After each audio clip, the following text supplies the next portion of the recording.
Bien sûr. Voici la traduction en français. Vous avez déjà eu l'impression que la vie est pleine de défis qui semblent impossibles à surmonter? Imaginez transformer toute cette douleur en force. Dans cette vidéo, nous allons révéler les 9 principales leçons de résilience que l'empereur Marc Aurèle utilisait pour faire face aux adversités. Si vous voulez apprendre à accepter les circonstances, développer le courage moral et contrôler vos émotions, cette vidéo est faite pour vous. Préparez-vous à découvrir comment ces pratiques peuvent transformer votre vie. La résilience d'Élias. Dans une ville animée, où les rues s'entremêlaient comme des veines palpitantes, vivait un commerçant nommé Élias. Élias était connu pour sa capacité à négocier des marchandises rares et précieuses. Son entreprise prospérait au milieu du rythme effréné de la ville, mais cela n'avait pas toujours été le cas. Un jour, une crise économique soudaine balaya la région, plongeant de nombreux commerçants dans le désespoir. Élias vit ses bénéfices chuter et ses marchandises perdre de leur valeur du jour au lendemain. Alors que ses collègues paniquaient, Élias restait calme et concentré. Il se souvenait des enseignements de Marc Aurèle sur l'adaptabilité et le détachement. Notre vie est façonnée par nos pensées, résonnait dans son esprit. Élias savait qu'il ne pouvait pas contrôler les circonstances extérieures, mais qu'il pouvait contrôler sa réaction à celles-ci. Plutôt que de se soucier des résultats immédiats, Élias concentrait son énergie sur le présent. Il ajusta sa stratégie commerciale, cherchant de nouveaux marchés et diversifiant ses offres. Chaque décision était prise avec un regard calme et rationnel, détaché des hauts et des bas du marché. Alors que la crise se prolongeait, Élias maintint sa paix mentale en pratiquant le détachement des résultats. Il apprit à valoriser chaque négociation comme une opportunité de croissance personnelle et professionnelle, plutôt que de se focaliser sur les bénéfices perdus. Avec le temps, l'économie commença à se redresser et Élias en ressortit plus fort qu'avant. Sa capacité à s'adapter aux changements et son détachement des résultats firent de lui un exemple de résilience dans la communauté commerciale. L'histoire d'Élias se répandit dans les rues de la ville, inspirant d'autres à affronter les défis de la vie avec un esprit ouvert et serein. Il rappelait à tous que la véritable paix et force intérieure proviennent de la capacité à s'adapter aux circonstances et à rester concentré sur le présent, indépendamment des hauts et des bas du voyage. Astérisque la solidarité d'Héléna astérisque. Dans un village paisible au bord d'une grande rivière, vivait une jeune femme nommée Héléna. Héléna était connue pour son talent à tisser de magnifiques tapis et pour sa générosité envers ceux qui l'entouraient. Elle valorisait profondément la communauté qui l'entourait, car elle savait, comme le disait Marc Aurèle, que le bien-être individuel est intrinsèquement lié au bien-être collectif. Un jour, une peste dévastatrice frappa le village, laissant de nombreuses familles dans le désespoir. Les récoltes furent détruites et l'espoir semblait rare. Héléna, malgré sa peur de l'avenir, se souvenait des paroles du sage empereur sur l'importance de chercher du soutien en temps de crise. Elle commença à organiser de petites réunions entre les villageois, les encourageant à partager leurs difficultés et à s'entraider. C'était un geste simple mais puissant qui renforçait non seulement la résilience émotionnelle de chaque individu, mais aussi l'esprit communautaire dans son ensemble. En aidant à reconstruire les maisons et les plantations, Héléna fut témoin du pouvoir transformateur de la solidarité. Les gens s'unissaient pour prendre soin les uns des autres, partageant leurs ressources et se réconfortant dans les moments les plus sombres. Ce sentiment de communauté non seulement allégeait le fardeau des difficultés individuelles, mais inspirait aussi l'espoir et renforçait les liens entre les voisins. Avec le temps, le village commença lentement à se remettre. Grâce à l'unité et au soutien mutuel, les familles trouvèrent la force de reconstruire leur vie et de faire face aux défis qui se présentaient. Héléna, avec son leadership doux et empathique, devint un exemple vivant de l'enseignement stoïcien selon lequel le bien-être personnel est entrelacé avec le bien-être de la communauté. L'histoire d'Héléna résonnait le long des rives de la rivière et au-delà, inspirant d'autres communautés à valoriser non seulement l'autosuffisance individuelle, mais aussi le pouvoir transformateur de chercher et de donner du soutien social en temps d'adversité. Continuons avec le prochain point, mais avant, j'ai remarqué que vous n'avez pas encore laissé votre like sur cette vidéo. C'est essentiel pour que YouTube continue de promouvoir nos contenus et que nous puissions continuer à vous aider. Alors, laissez votre like. La bravoure morale de Lucius. Dans un royaume lointain, niché entre des montagnes majestueuses, vivait un jeune homme nommé Lucius. Depuis son enfance, Lucius admirait les guerriers qui protégeaient sa terre avec bravoure et honneur. Il rêvait de suivre leurs pas, mais il savait que le chemin de la bravoure morale n'était pas facile. Un jour, lors d'une excursion dans les forêts verdoyantes qui entouraient son village, Lucius tomba sur un animal blessé. C'était un loup, pris au piège par des chasseurs sans scrupules. Son cœur se serra en voyant la souffrance de l'animal, mais son instinct de survie l'alerta des dangers de s'approcher. Lucius se rappela les paroles de Caton l'Ancien sur la bravoure morale. Agir selon des principes, même face à la peur, résonnait dans son esprit. Il savait qu'il était temps de mettre en pratique ce qu'il avait appris. Avec soin et détermination, Lucius s'approcha du loup blessé. Il respira profondément pour calmer sa propre peur et entreprit la tâche ardue de libérer l'animal du piège. Chaque mouvement était méticuleux, guidé par la nécessité de se protéger lui-même et de protéger le loup. Pendant qu'il travaillait, Lucius pratiquait le contrôle de ses émotions, comme il l'avait appris grâce à l'attention et à la réflexion. Il se concentrait sur le présent, laissant de côté la peur de ce qui pourrait arriver. Chaque fois qu'une émotion intense surgissait, il l'observait calmement, se permettant de réagir de manière réfléchie. Enfin, après un effort minutieux, le loup fut libéré. Il regarda Lucius dans les yeux avec gratitude avant de disparaître dans la forêt. Lucius ressentit un mélange de soulagement et de satisfaction, sachant qu'il avait agi avec bravoure morale et contrôle émotionnel. Depuis ce jour, Lucius devint un exemple de résilience et de bravoure dans son village. Il inspirait d'autres jeunes à affronter leurs propres peurs avec des principes solides et un esprit tranquille. Son histoire résonnait à travers les montagnes, rappelant à tous que la véritable bravoure ne réside pas seulement dans l'affrontement des dangers physiques, mais aussi dans la maîtrise de nos propres émotions avec sagesse et sérénité. *** L'autosuffisance et la gratitude de Sophia ***. Dans un petit village au bord d'une rivière sereine, vivait une jeune femme nommée Sophia. Sophia était connue pour sa capacité à prendre soin des plantes et des animaux qui habitaient ses environs. Elle avait appris dès son jeune âge l'importance de l'autosuffisance, en cultivant le petit jardin que sa grand-mère lui avait enseigné à entretenir. Un jour, une tempête inattendue balaya le village, laissant les champs inondés et les maisons endommagées. Alors que beaucoup déploraient leur perte, Sophia observait avec sérénité. Elle avait appris des enseignements de Marc Aurèle sur l'autosuffisance, réduisant sa vulnérabilité face au changement. Pendant qu'elle aidait ses voisins à reconstruire leurs maisons et leurs plantations, Sophia pratiquait la gratitude quotidienne, comme le suggérait Épictète. Elle réfléchissait aux choses positives qu'elle possédait encore, la famille unie, la capacité d'aider les autres et l'espoir que la nature se renouvellerait. Chaque jour, au lever du soleil, Sophia consacrait un moment pour remercier pour ce qu'elle avait. C'était une pratique simple mais puissante, qui l'aidait à maintenir son état émotionnel et mental équilibré, même face aux adversités. Avec le temps, le village se remit et prospéra à nouveau. Les plantations recommencèrent à pousser, les maisons furent reconstruites avec plus de résistance et la communauté se resserra plus que jamais. Sophia, par son exemple d'autosuffisance et de gratitude, devint une figure respectée parmi ses voisins. Son histoire résonnait à travers les champs verdoyants, rappelant à tous que la véritable force réside dans la capacité à trouver du contentement dans ce que l'on a et dans la capacité à affronter les défis avec sérénité et gratitude. Vous êtes-vous déjà demandé comment la détermination peut transformer votre vie? Avez-vous remarqué quelqu'un qui est vraiment fort et résilient? Partagez vos pensées dans les commentaires. Je suis là pour vous aider et échanger des idées. La sagesse de Lucius et la résilience stoïque. Dans les vastes terres d'un ancien royaume, vivait un sage philosophe nommé Lucius. Lucius n'était pas seulement un homme de grande sagesse, mais aussi un maître des arts de l'esprit et du cœur. Il vivait dans une petite maison de pierre, près d'une rivière tranquille, où il passait ses journées à méditer et à réfléchir sur les enseignements des anciens stoïciens. Un jour, alors qu'il se promenait le long des berges de la rivière, Lucius rencontra un jeune guerrier désespéré.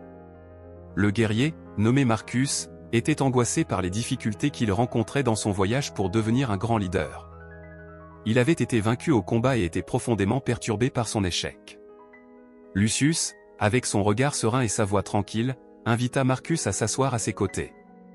Accepter les circonstances telles qu'elles sont est la première étape pour trouver la véritable force intérieure, dit Lucius, en observant le soleil se coucher lentement à l'horizon. Marcus, intrigué par les paroles du sage, demanda « Mais comment puis-je accepter la défaite et en tirer de la force ?»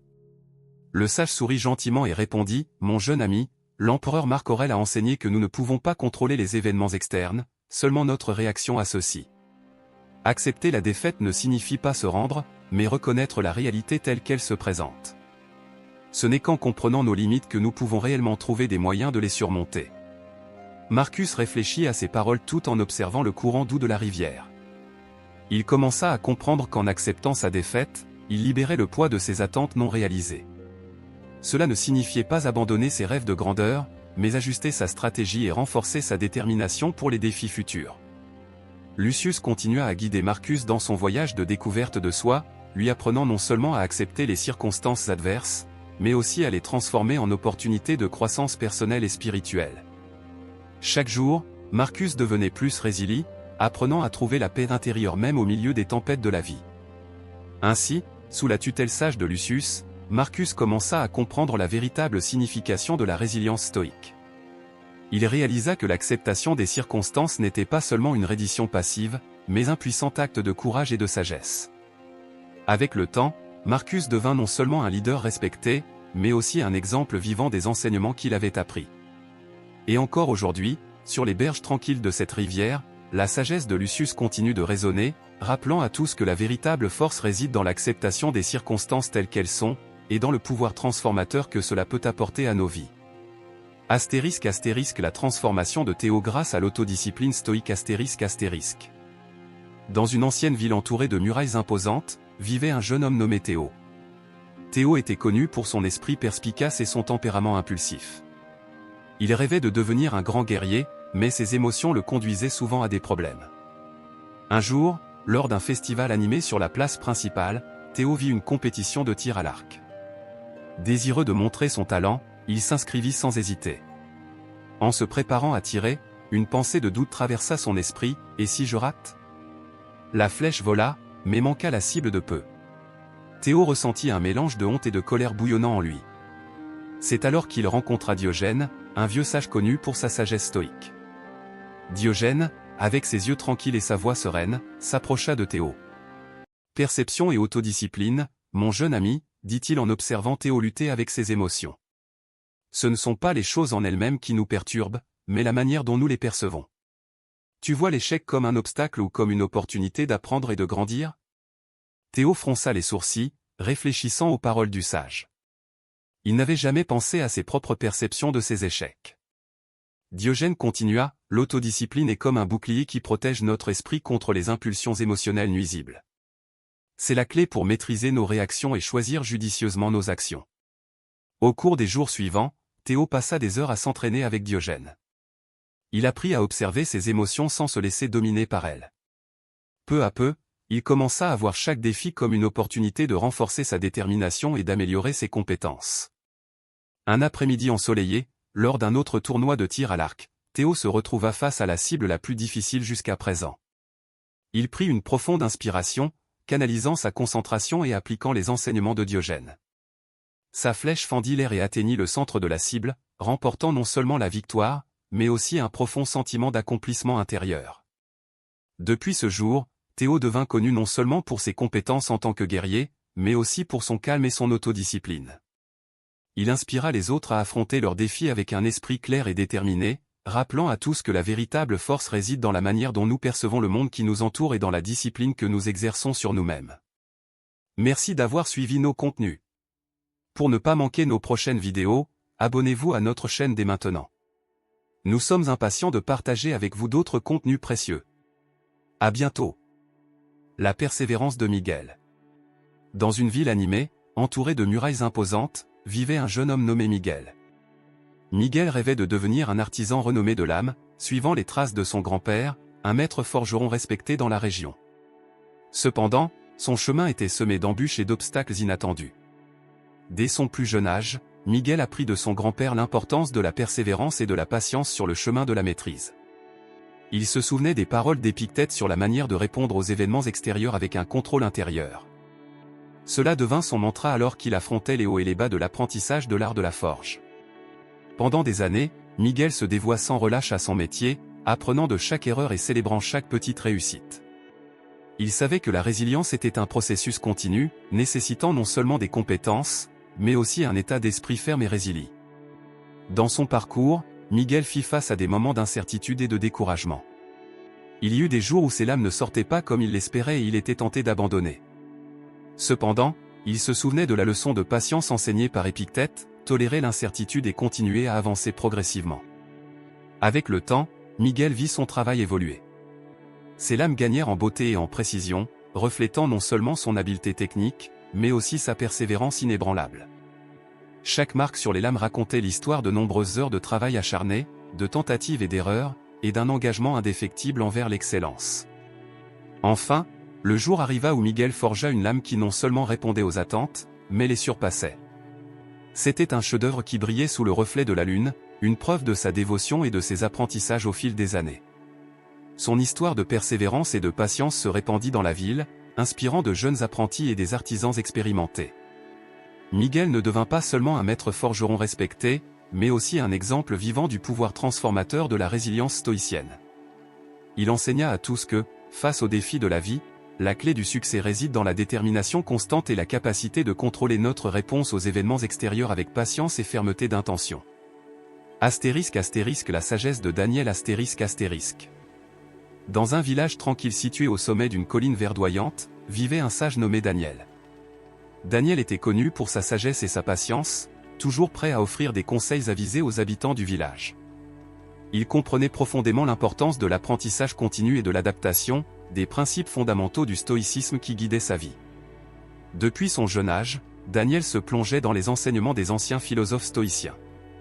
Il savait que la véritable maîtrise de la résilience ne venait pas seulement de la compréhension théorique, mais de l'application constante de ces principes dans la vie quotidienne.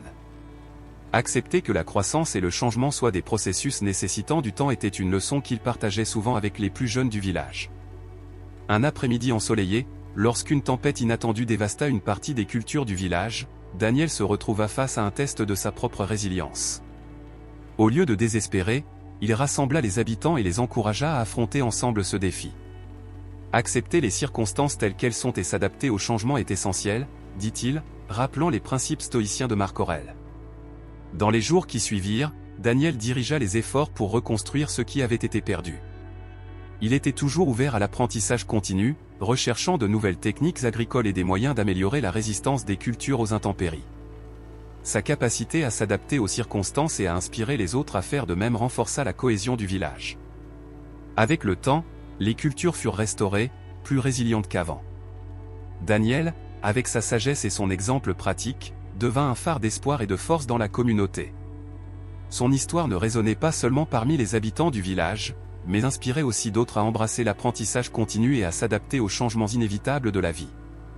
Ainsi, Daniel enseigna à tous que la véritable résilience ne réside pas seulement dans la confrontation des défis avec courage, mais aussi dans la cultivation d'un esprit ouvert à l'apprentissage constant et suffisamment flexible pour s'adapter aux circonstances en perpétuel changement. Merci d'avoir suivi notre contenu. Pour ne pas manquer les prochaines vidéos, abonnez-vous à la chaîne dès maintenant. Nous sommes impatients de partager plus de contenu précieux avec vous. À la prochaine.